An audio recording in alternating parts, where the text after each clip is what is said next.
What's up, challengers? Welcome to week 4 of the Villa Sport Success Challenge. So we're officially getting that halfway mark, almost, believe it or not. And this is a great time just to take a walk through the gym, and let's make sure we understand the different sections of the gym and which ones are going to make the most sense for you, because each section of the gym, each category of equipment at the gym serves a different purpose, and that may help you at different points along your 8-week journey. So what I want to do today is I just want to take you to each section of the club. Now, granted, each location has a little different sections, but they all have the same features when it comes to the exercise equipment. So what I want you to pay attention to here is, what are those sections? How are you currently using them? And is there something different you could be doing to get a little better result out of those sections of the gym to make sure that you're using your time effectively and efficiently here in the gym during the 8-week challenge? So let's head out on the workout floor and check some stuff out. All right, let's start with cardio. So cardiovascular training, what does it do? When should you use it? We recommend that you start each and every workout with a 5-minute cardiovascular warm-up. That's gonna help increase the core temperature of your body, reduce your risk of injury, and just kind of help get you in a good mindset to help get a good workout in. Now, after your workout is when you can do your majority of your cardiovascular training. So we want to make sure that we reserve our energy for weight training, strength training. So we don't recommend that you do long bouts of cardiovascular training before weights. You kind of want to reserve that to do after weights or on its own. All right, now let's talk a little bit about cable machines. You see, cable machines are a fantastic resource for somebody who is wanting to get in some strength training. It's a fairly low risk movement, and the nice thing about cable machines is they provide a lot of versatility.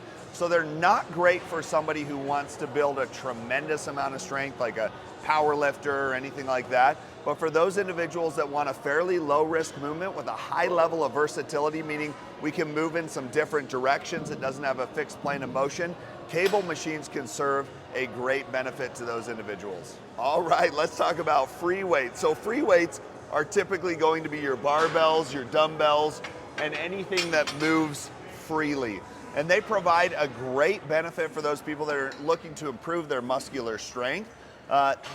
The downside to free weights is that it comes at an increased risk, okay? Because it's not a fixed plane of motion, and because you're typically dealing with a higher amount of weight, using free weights does come with a higher level of risk. So make sure you understand how to use them correctly.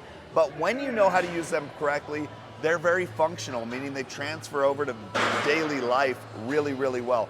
Make sure you know how to use them. They can provide great benefit when it comes to building strength and building muscle. You just want to be cautious of the risks associated with free weights. All right, let's talk about selectorized machines for a little bit here.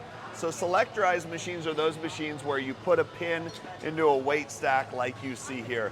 Now, these are great for your beginner, moving into intermediate especially, because it's a very low risk movement. Very difficult to injure yourself on one of these compared to, say, free weights, because it typically has a fixed plane of motion. So that increases the safety factor when it comes to these exercises. Really good for building some muscle and some strength. Not as transferable into daily life, so not as functional as you might see with some free weight activities, but a very good category of equipment to use for anybody who's looking to increase their strength in a fairly safe environment. Now let's talk about suspension trainers for a little bit here. So suspension trainers are really awesome because they allow you to use your body weight, gravity, and your body position in order to get that resistance in. So the benefits of these, they're very easy to set up. You don't have to load any weight up or put a pin into a stack or anything like that. Fairly safe here because we're not dealing with a lot of outside resistance. So we're essentially using our body weight, gravity, and whatever point our body is against that gravity to create that resistance. So a lot of versatility when it comes to something like suspension trainers and being able to get the most out of those. Great for those people that are wanting to work their whole body. A lot of core gets involved with suspension trainers because we don't have the added benefit of like sitting in a seat and bracing our core with some kind of equipment. We have to do that with our musculature.